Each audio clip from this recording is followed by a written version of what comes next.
تو दोस्तों मोहतरम, कुर्बानी एक अहम फरीज़ा है कि जिसको बंदा मोमन 10, 11 और 12 तारीख को अदा करता है। माह ज़ुल्हज्जा की जो तरीक़े हैं, ये 10, 11 और 12 इन अय्याम के अंदर बड़ा अजर व सवाब पाता है कि हर बाल के बदले नेकी से नवाजा जाता है। जन्नत के अंदर दर्जे बुलंद होते हैं।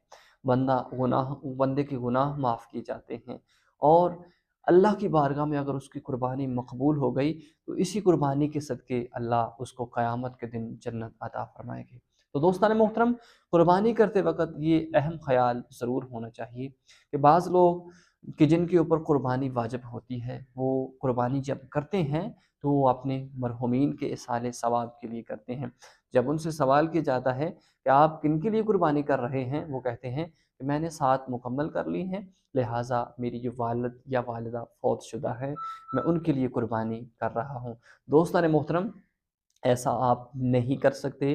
तो दोस्तान मोहतरम, अगर आपको अल्लाह ने ज़्यादा अता किया है तो आप उसकी जगह पे 2 कुर्बानियाँ करें, एक अपने लिए करें और एक अपने मरहूमीन के इसाले सवाब के लिए करें।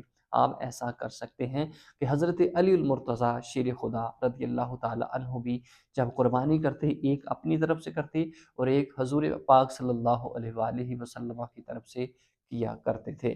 अगर आपने ऐसा ऐसा कर रहे हैं कि 7 कुर्बानियाँ मेरी मुकम्मल हो गई हैं, तो अब मैं मरहूमीन के लिए कर रहा हूँ, तो आप ऐसा नहीं कर सकते।